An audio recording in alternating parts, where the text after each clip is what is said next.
My name is Sia Hlongwa.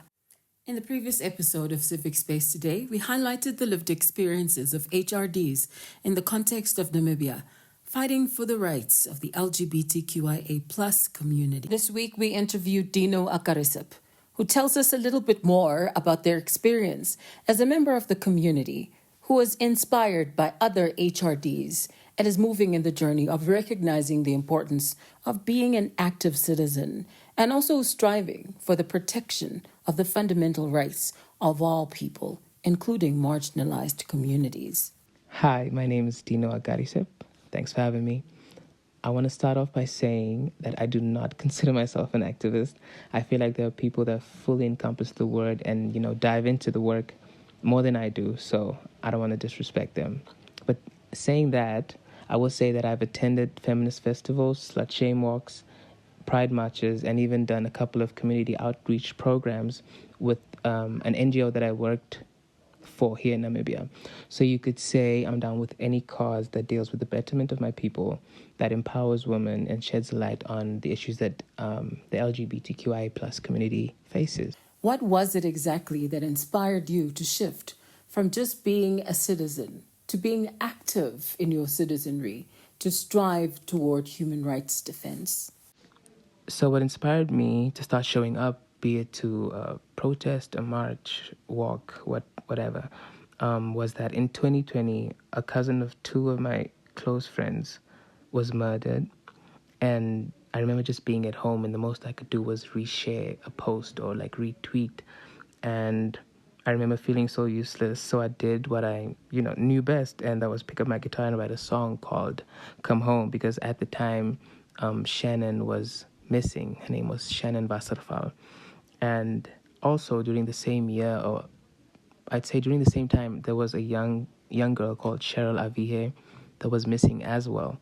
So I guess you could say that's what inspired me to start showing up. Please cite your understanding of how the agenda of inclusion and diversity has been reflected in terms of legislation and how the shifts have impacted on the community of the LGBTQIA+. The historical trajectory of LGBTQ rights pre- and post-independence has not seen much change. Shocker. In 2001, it was reported that the founding father declared that homosexuals and lesbians are not allowed in the Republic of Namibia, and the police were actually ordered to arrest and imprison and deport homosexuals. What has been the attitude of the government toward the community? Would you say that they've been supportive? And if not, how? Our Ministry of Home Affairs also informed the police officers to eliminate gays from Namibia. So I'd say our existence was and still is denied post-independence. There's actually a minister, whom I will not name, that is pushing an anti-gay bill. And I believe his comments fuel a certain group of people. And as a community, we do not feel protected, because we've lost 6 members of our community from September 2023 to May 2024. The most recent being a trans woman whose body was found naked with multiple stab wounds and their private parts cut off and put on their chest, which is absolutely a hate crime. Chapter 3, Article 6 of the Namibian Constitution deals with protection, and we do not feel protected at all. But on a lighter note, we have recently celebrated a win. The Namibian Supreme Court was confronted with the interpretation of Section 2(1)(c) of the Immigration Control Act of 1993, where the court was asked to consider whether the term spouse extended to the same-sex couples legally married in foreign jurisdiction for the purpose of immigration and citizenship rights in Namibia. So basically, the court found that denying recognition of same-sex spouses was not only a violation of the right to dignity under the ICA, but also amounted to unfair discrimination. Excuse me. So the parties that were against this ruling definitely, they did their marches. They made it very clear that they were against this, even though the judgment was made. But from my community, we celebrated this judgment, of course, and I know a couple of spouses that got married in South Africa, got married internationally, and this affected them very positively because they finally had rights as partners, as spouses. So a win is a win. The rise in the anti-gender movement and a lot of the sentiments that you're echoing in your statement really reflect that these laws are something that's not necessarily coming from the culture of people of Namibia, but it's something that's arising from imports, from the colonial system, and how the colonial laws that were left as a legacy are still having a negative impact on society today. And in fact, people have indoctrinated themselves into believing that colonial laws are culture, when in fact they were handed down through colonial masters. Do these laws have a place in Namibia? I strongly believe that colonial laws have no place in Namibia today, as Namibia is one of the most LGBTQ plus tolerant countries in Africa. However, sodomy is criminalized under Roman Dutch common law. Let's dive a little bit deeper into colonial laws and how these are impacting on the lives of people in Namibia, particularly the queer community. How is it hindering people from living lives of dignity, being able to freely express themselves, and even engage in relationships and build families for themselves? Because I do believe that obviously this has a profound impact and in fact is further being pushed as an agenda, even in form of policy and law. Sodomy is criminalized under Roman Dutch common law. Discrimination of queer people is still legal, and same-sex marriage is not recognized by the courts. Although we can get married outside of the country, and the union can be recognized thanks to the Supreme Court, I believe that that is a luxury.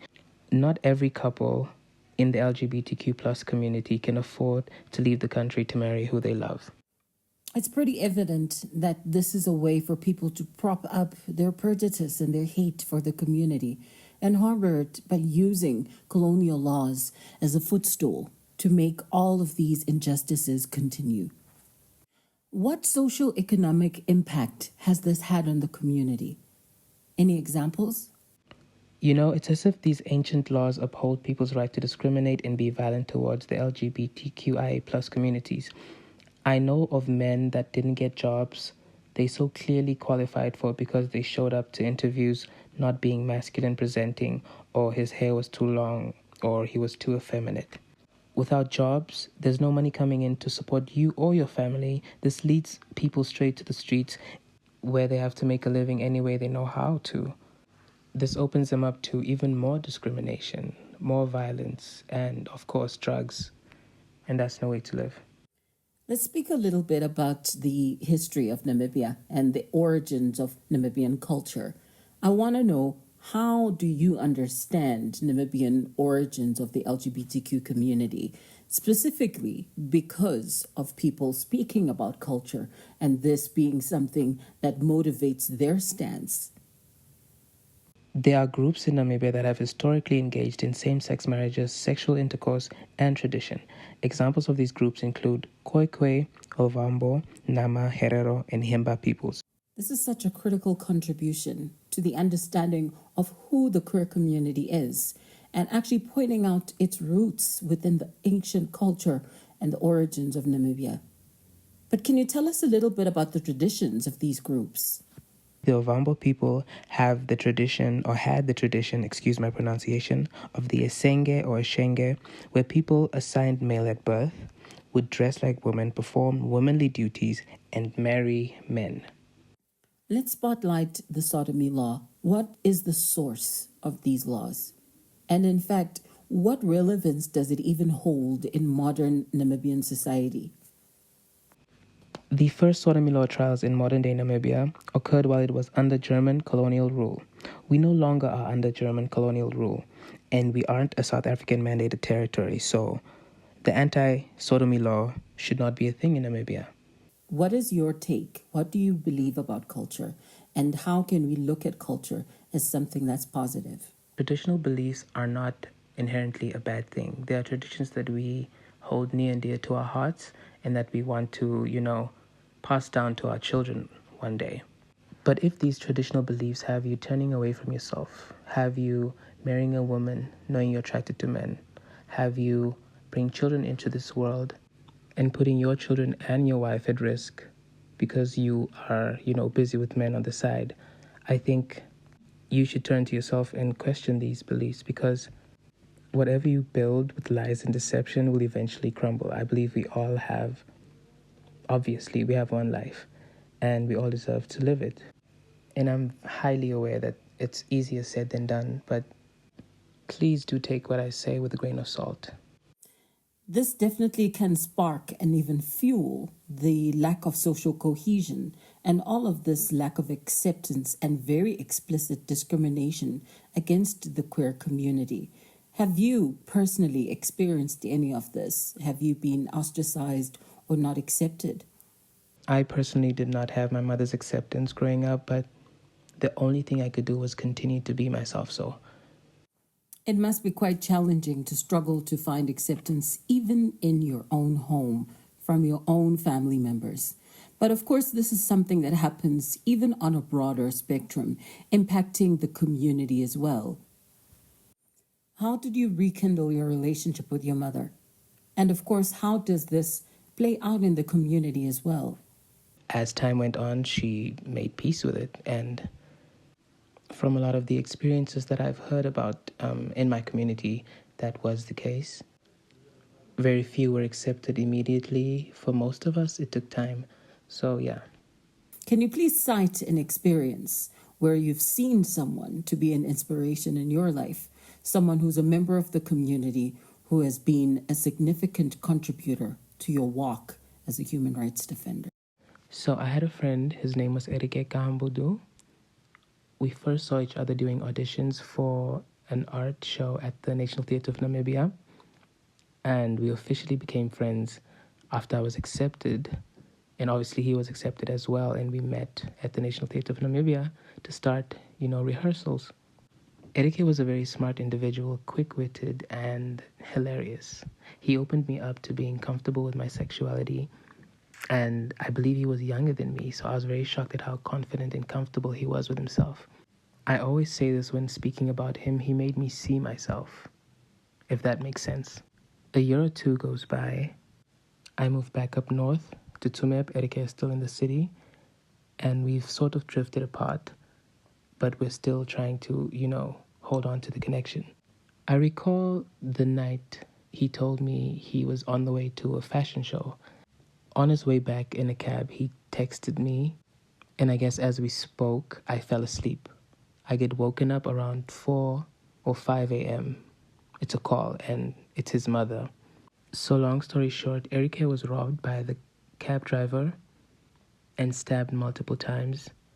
I recall his mother telling me how he crawled back home from wherever he was pushed out of the car, and to this day it still gives me chills. As time went on, Erike recovers. I moved back to the city. We don't really reconcile our friendship to what it was, but we still were in communication. He lets me know he has to go back into hospital for reasons that I do not remember, but something happened and he does not make it. Being at his memorial service, I kept trying to visualize what happened that night in the car, in the taxi. And I was telling myself, what if Erike wasn't so flamboyant? What if Erike wasn't so effeminate? Maybe nothing would have happened to him and maybe he would be here today. I eventually stopped myself from thinking that way and realized that that's exactly what the world expects from us. To blend in, to keep it safe, to hide. And I made a promise to myself that day that I'm going to be my most authentic self, my true self. And Erika is to thank for that. And may you rest in peace.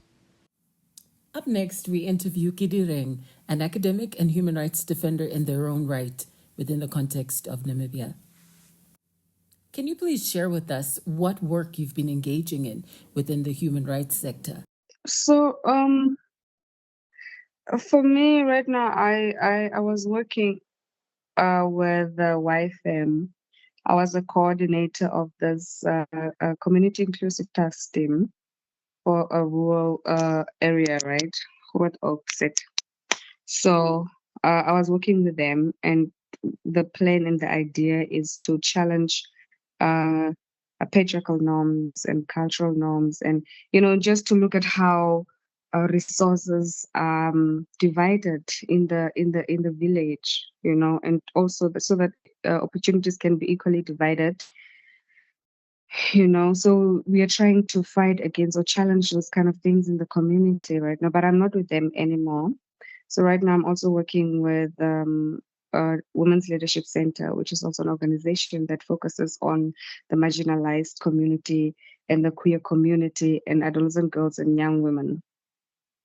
So so I've been working with them since the beginning of last year, actually, where we do advocacies. Yeah, we do advocacies and stuff like that. Right now, we are working on a campaign, the ARASA campaign, the Tisoroske campaign. Yeah, so we are working on that, and then we go to different radio stations and we talk about this kind of challenges that we are facing as a people in this community. So each and every person gets different topics that they're talking about, that they want to talk about on the radios, right? Which is part of advocacy, just so we can also educate community or educate the people about things that are happening, and also something to go about certain things if you're going through things. So those are the kind of things that we're doing right now. I'm also a chairperson at the society on campus because I'm studying psychology and sociology. So there's a society on campus that I am chairing, which is the UNAM Action Research Team. So what we do also on campus is we also do a lot of advocacy, especially on feminist, and then also feminist leadership trainings and stuff like that, right? Um, so yeah, so those are the things. It's not that big. I used to work for Ministry of Health also in local communities as a health extension worker. We also did a lot of that's where my advocacy and started actually in the community. So, what's the current situation? I mean, amidst all the destabilization of human rights protections in the country, and how is it affecting the broader community? People are the community is trying to come up with ways for safety and security, right? And it's also not just it's so scary for everyone in Namibia right now. It's I don't know what's happening in the country, but there's something happening. Even for women, cis women right now, it's scary. It's so scary to even take a cab and go anywhere. Women are being killed almost every day. Maybe you see of a woman that was killed, right? Raped, killed, and stabbed, and it's so horrible in this country. And then nothing is really done about it. Our leaders are just giving a side eye. It's so scary. We don't. I don't think it's horrible, and we don't even have a safe house. There's one single for a victim of gender-based violence to even go to. There's nothing. Dockets are getting lost. The cases are thrown out, and then that's just it. Then the story is done. It's dead. It's very scary. And then worse, if you're queer, you can't even go to the police station to go open a case. It's horrible. Yeah, we are in panic mode right now in Namibia. In the height of the violence and the attacks on the community, what solutions have come to address these issues, to help people at their point of crisis? And how do you see this being used and implemented in society? So usually I know of PV, positive vibes, right? Positive vibes always tries their best to help people out when they're under attack, right? But I don't think they have like a safe house or safe anything for people to go stay there for a while. Positive Vibes really tries there to come through for them. I think there's also the other trans organization. I just forgot its name. It's ran by the director is what is her name? Mama Africa. I think they also really try to help out trans women, right? But we don't have, I think what will work right now is maybe in the near future it's just to have a safe house in this country, at least just one, where people can go and also be rehabilitated, and also they just get capacity building and so on, at least for 6 months, so that after 6 months, when they leave the house, they are able to go and start their own thing or be employable. Just something like that, right? Something like that. But we don't have that in Namibia. Of the cases that you've handled and been aware of as a human rights defender, who are the low hanging fruit? Who are the constituencies within the queer community that are being targeted the most? For me personally, I'm queer, right? But in Namibia, I think people that are mostly attacked are people that also, I don't know how to put it, trans women. I have not really experienced any attacks or anything, right? Personally, nobody would approach me and think that I'm queer unless if I utter it, unless if I say it myself and say I'm queer. Only then will somebody maybe say something hateful, homophobic, right? But I've never really experienced any attack or anything so far. Yeah. Yeah. So As far as access to human rights, what other hurdles have you observed to be in the way of people living their lives and accessing dignity? so um in Namibia, when you try to do things like that, if I were to, for instance, if I were to apply for something right now, and if I want a job or if I want to start a business, I wouldn't, maybe in some cases, for instance, if it's trans men, because it's quite visible, right? In Namibia, they don't ask when you apply for something what your sexual orientation is and stuff. No, they don't ask things like that, right? Unless if you're a trans man or a trans woman, right? They look at that and they will judge you according to that, and you might not get the opportunities, right? But if I were to work into an office right now, I would. The only reason why I wouldn't get that opportunity would it probably would be because of my surname, right? Because of my surname, and also because I'm a woman, but not because I am lesbian or because I'm queer, right? Only if they know. Hmm? What is? Yeah, yeah. Namibia is quite a very tribalistic country. Apartheid left a very huge negative impact on our tribes, right? On our country. We are very tribalistic and very racist. It's still happening, right? Um, yeah. So we are divided. We were segregated during apartheid, and we were left like that. And so minority people are the Damaranamas and the San community, followed by the Overhero. The Overhero are still a lot. And then the most people in Namibia are the Awambo people, right? So they get opportunities more than the rest of the people in the country, followed by white people first, obviously, followed by the elites of the country, right? The elites of the country are now the Swapo people who run Swapo or run the government, followed by the Awambo people. And the Awambo, mostly the elites are Awambo people, the Oshwambo speaking people, right? So they get the opportunities more than the rest of the people in the country. And that is why I'm saying if I have to walk into an office right now, it's sometimes so scary. You're also so doubtful. It doesn't matter what papers you had, what qualifications you have. It does not matter. The only thing, maybe if I know someone in that office, it will work for me. That will be beneficial to me. But if I don't know anyone in that office, no, no, no, no. I'm not going to get the job unless my surname is an Oshwambo surname and I'm a man. You understand? So now I'm black. I'm a woman. I'm Damaranama mixed with Chana, right? Especially Chana. I am not going to get the job. Or I'm not going to get that opportunity. Yeah.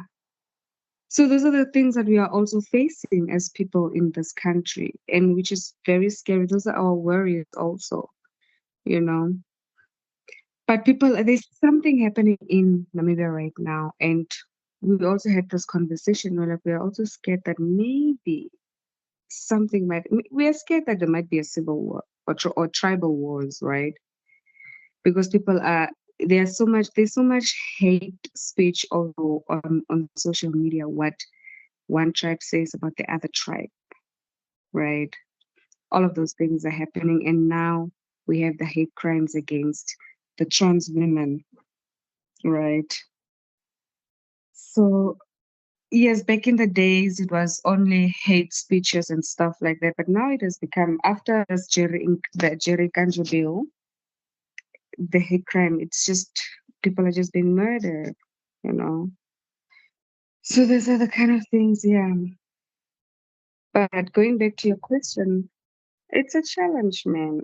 It's With Namibia having such a strong reputation of being resilient, what would you envisage as the next phase of evolution for the social justice portfolio within its diversity, for it to grow and become more strengthened in its efforts of fighting to defend the rights of the communities?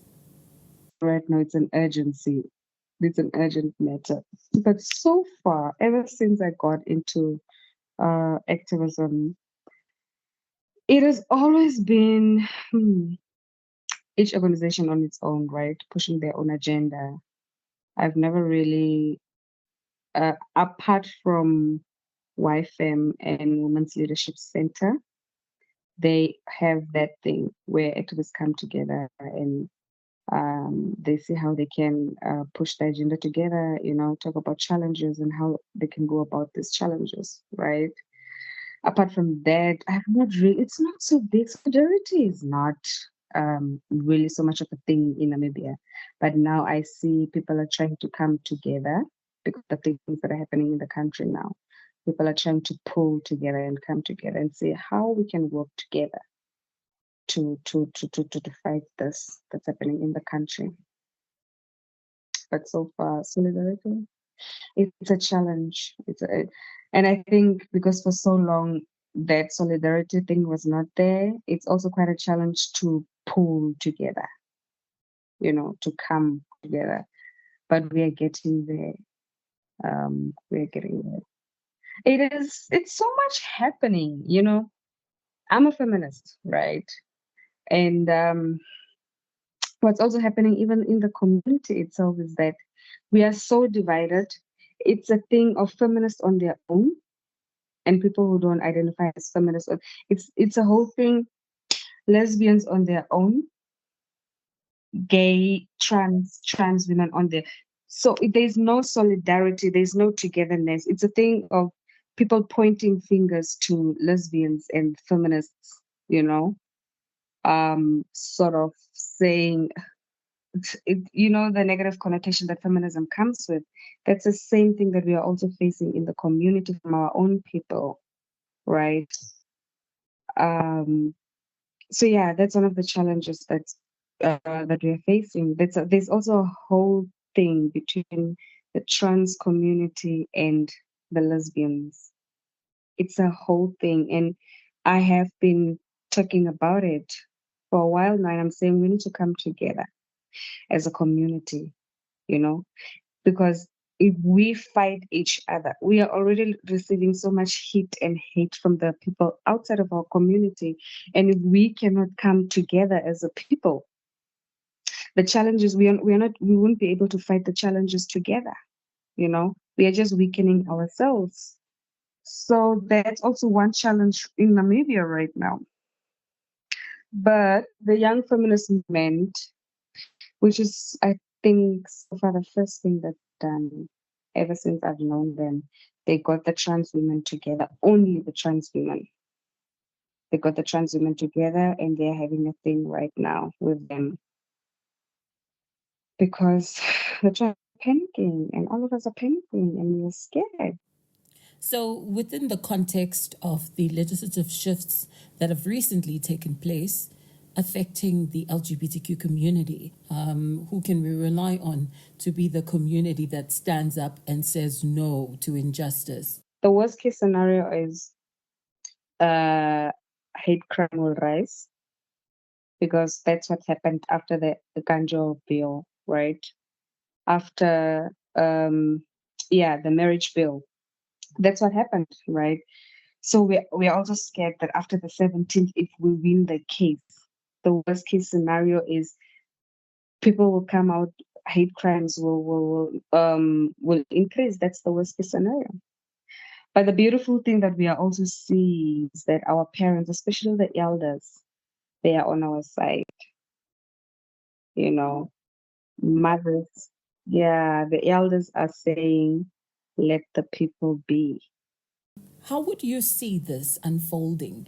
And also, who are the nefarious characters in the background who are driving and pushing for this negative anti gender movement that seems to be fighting the LGBTQ community and also contributing to the erosion of human rights protections? People in the remote areas, people who don't know this, they are the ones that are and that's what I'm saying. Namibia is a tribalist country, and they're blaming, what they're saying is people that are mostly gay are people of our tribe, you know? And then it's also, they go around mobilizing this kind of things, man, spreading this kind of hate to the other people that were okay all this time. So the other part of the question was, what about the repercussions? Like, what are the ramifications and what impacts do you see coming through? So we're thinking that we will win the ruling, the case, right? So if we win the case, then it means that we will not be criminalized. But if we lose it, then it means that Tere Kanjo's bill is also going to be passed, right? They're also going to pass Tere Kanjo's bill also. Then we have lost. Then we will be criminalized. Like I told you, hate crime will increase because now people will see, people will be like, even the law is on our side, so we can do this. We all feel like we have to start from scratch. So yeah, all of us at this point, we feel like we are 5 steps back. Otherwise, we start from scratch. It's clear that the journey for LGBTQIA plus rights in Namibia remains fraught with significant challenges. And despite some recent advances, historically, we've noted that the climate for the community has been harsh.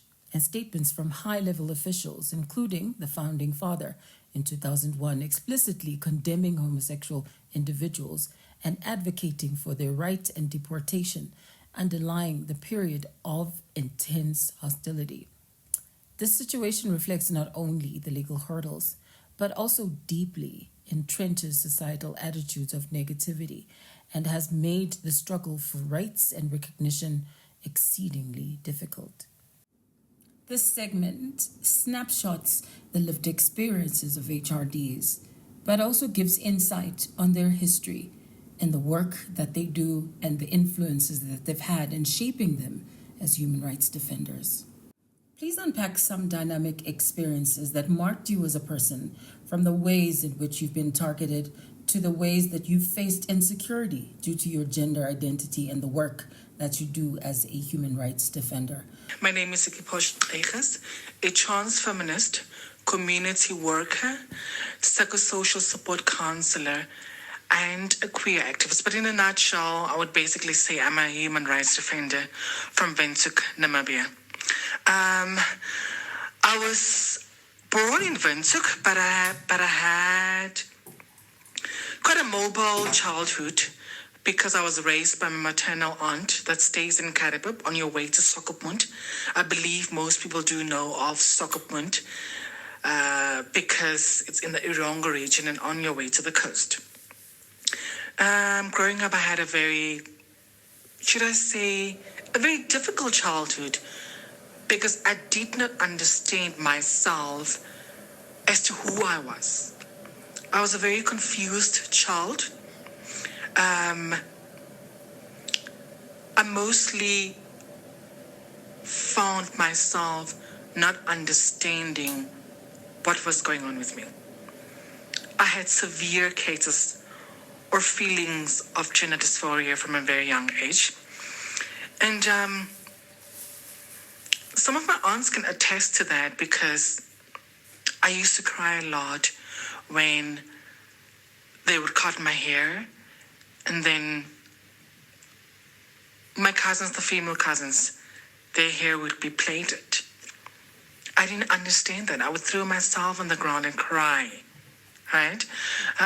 Also the fact that why would I wear shorts and long pants when other girls are wearing dresses, when we are all girls, right? And I grew up not understanding myself. I had an aunt, may her soul rest in power. I used to call her, or I rather call her, the wisdom aunt. She is an aunt that understood everybody, right? But she was disabled. She just used to lie in her bed.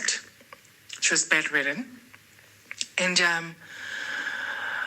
what stood out for me from her was that she told the kids that I was playing with that they should not call me a Morphe. And I was only told that after her death. She shaped me in a way that my aunt really understood me and protected me from bullied by these other kids that I was playing with because I was just a child. And she could see that I was different from all these kids. Your account is such an honest reflection and also cites what's happening on the ground in Namibia.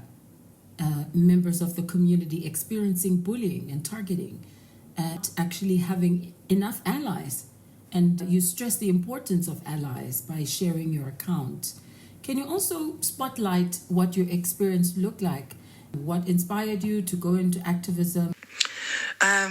What brought me to my activism is the fact that we live amongst oppressive systems. Religion, tradition, politics, all of these systems are oppressive, right? And I found myself saying that but it's so unfair. It's completely unfair. The fact that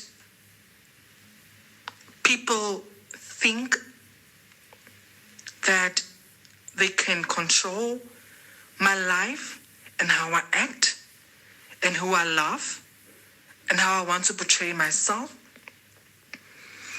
And so often I'm like, but these people do not even know or doesn't even have an ounce of knowledge as to what I'm going through and facing on a day-to-day basis, right?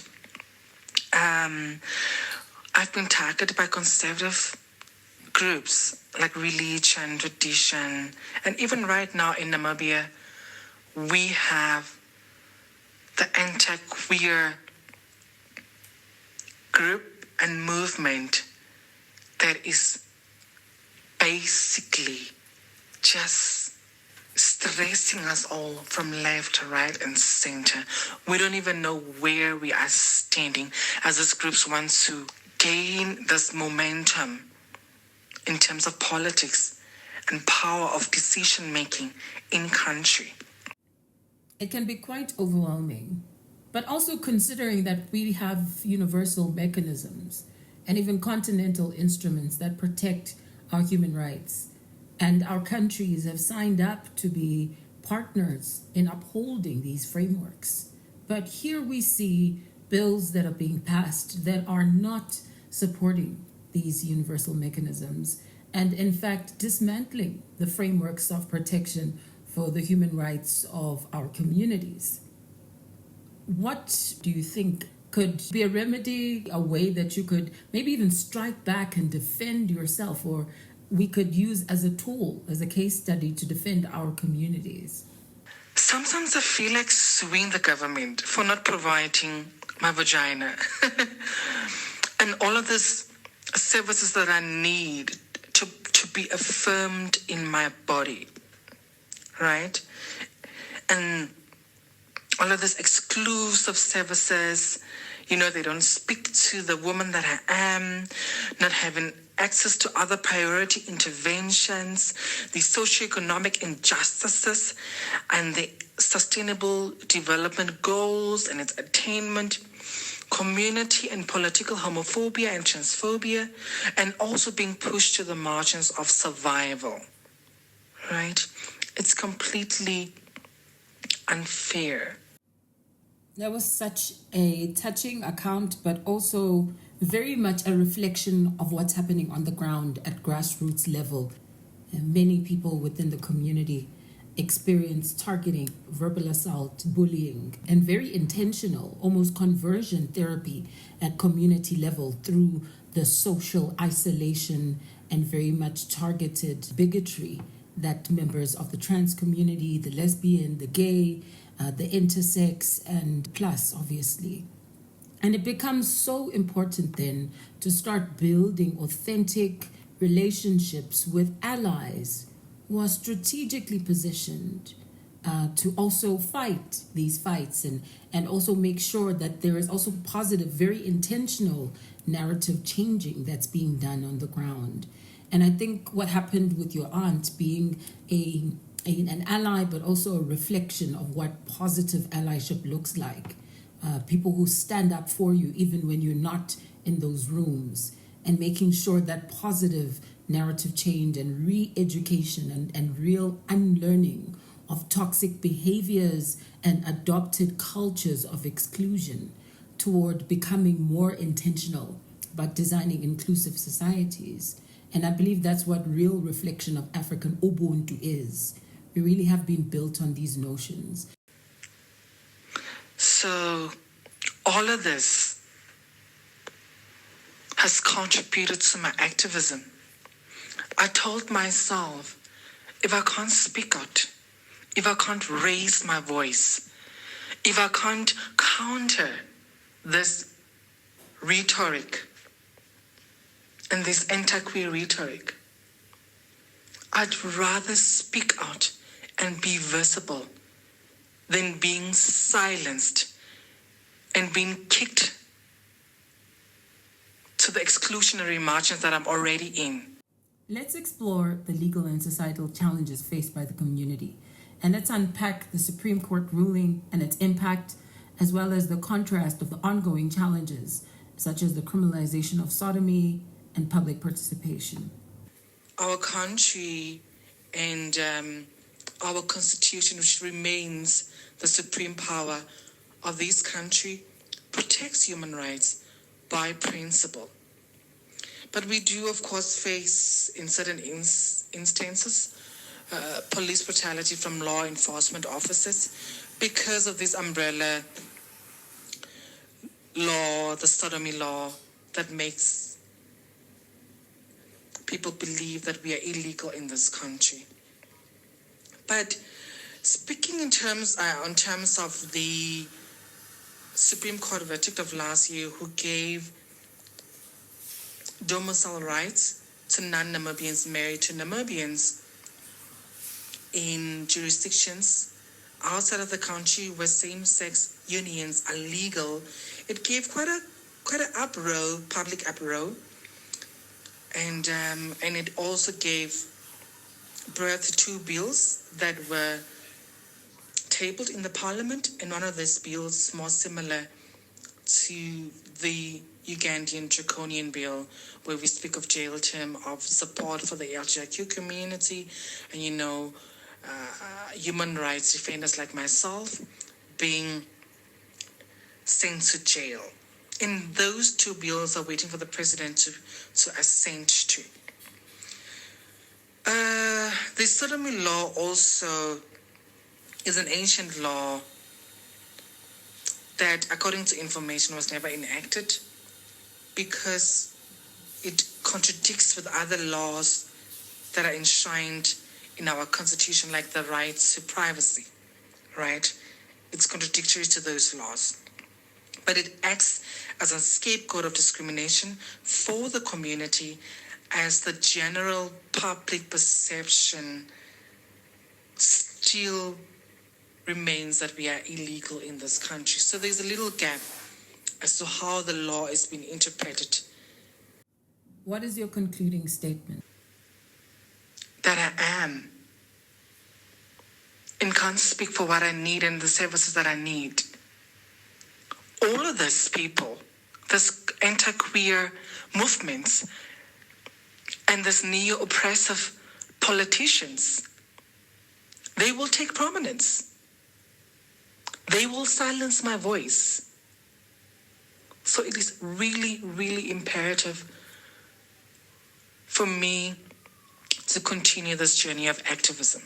Thank you for making the time for this interview today. And also, I appreciate your contribution so much. Thank you also to Southern Defenders for making this platform available and making Civic Space today an inclusive space where we can have conversations about niche communities like the LGBTQ community